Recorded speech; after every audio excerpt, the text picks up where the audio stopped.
Blinky was very aware of the camera, though, and he did have a natural chemistry working with the camera, as if it were his own interactive palette. Hi! Oh, I didn't see you kids.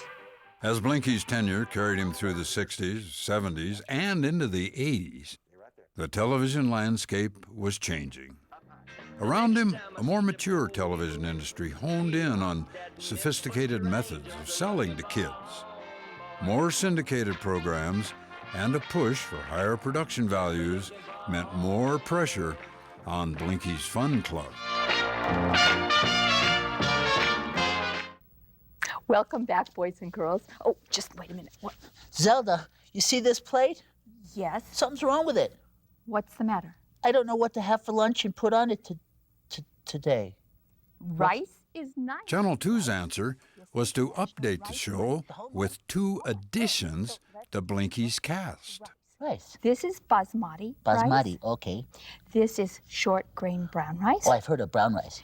And this is instant rice. Oh, you And make so- this quick, yeah. Yes. For almost 20 years, Blinky had been a solo act on TV.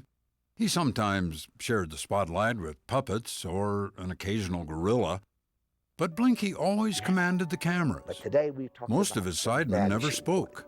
Now, if In the you- early well, 80s, we've that got a changed, surprise. and it was a We have change gift we have to that give Blinky away. resisted. So, we're going to have a little fanfare, and we're going to draw a number. Otis is holding up a hat, and Zelda's going to pick a number, and one of these lucky kids is going to be a big winner today. And the number is... Now listen closely. And the number is... 3666554. The last 3 numbers, All right, 554. Linda has her hand up. Let me see your Linda. ticket real quick. All right, read that. Just because Russell Scott opens his mouth, that don't mean he's right. Every time, no. But I had a general idea of what I wanted to do on the show. I didn't want to be goofy. I wanted people to think I was goofy. I wanted to do something, make it look natural. If we're going to do something funny, make it look natural. And we didn't have any chance to try it out, you see. We were just thrown together. He wants this one. Turn around and show him the one you picked. Isn't that a cutie? Look at that. Woo! How about that? Well, congratulations. Oh, my goodness. yes. Otis and Zelda evolved out of a husband and wife music education act called Berg and Prince. Michael Berg and C.J. Prince spent a lot of time educating children about music. And now they'd have the opportunity to do it on a grand scale. Is Odakova. I remember on my home planet Vostok, Mount Ovakoda. I used to analyze rocks there, but that has nothing to do with avocados. They did not grow avocados on Ovakoda. Negative. On the planet We Earth, did they puppets.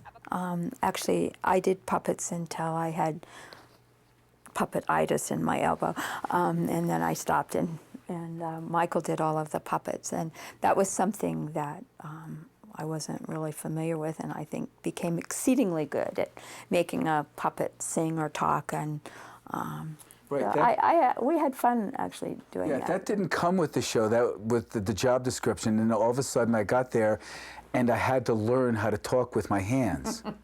So I did. What's round on both ends and high in the middle? Give up? I don't know. Oh, hi, oh. That's so clever. Did you know that that is the state we're going to talk about today, Ohio? Yeah, I did. Cool. I guess you have to learn what works and where the lips go with the words so it looks like your hand is actually talking. Syllables. Syllables. Yeah, that's it.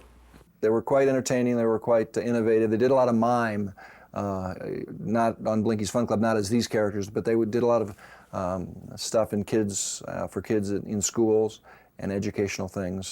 I was theoretically the next door neighbor, and I brought the female element. There really hadn't, Blinky had always been a solo star. I was the mother character, the grandmother character, whatever it was that fit in and offered advice from the point of view of the mom or the teacher or something like that. I was the female element.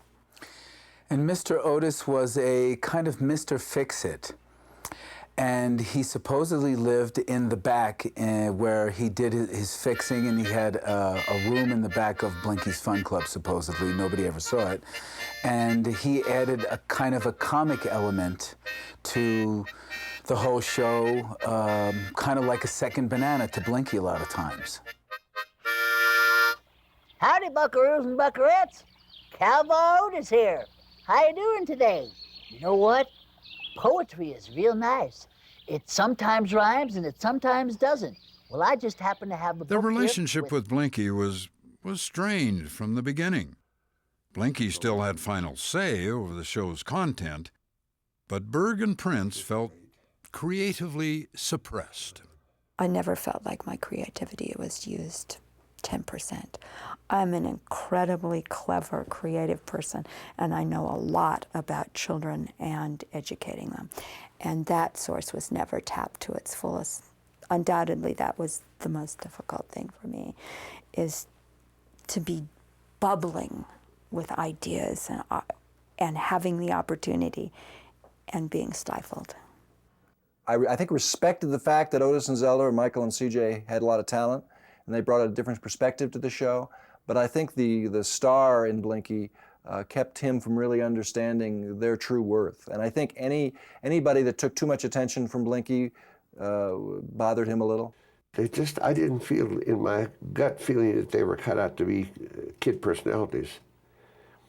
Now, if you're going to do strictly an educational thing, ABC, and 1, 2, 3, 4, 5, 6, 7, 8, and all that, yeah, they could come up, and they're pretty smart that way. They could put things together. But then I tried a few things with him on some slapstick, and he took good direction, and I was rather pleased with a few things that we did. Social attitudes on television had changed dramatically over the 20 years since Blinky started his show, but in his eyes, the show didn't need to be changed. In fact, it remained pretty much the same as in the early 1960s. To his critics, Blinky's comedic style was outdated, sometimes even offensive. They thought he was disconnected with the changing politically correct climate of television and of the country. Blinky was doing some kind of bit with an ice cream sundae, and he wanted me to go to the audience and get a woman to sit on the counter and eat ice cream, and he was going to say something, and I was just going to stand there and smile.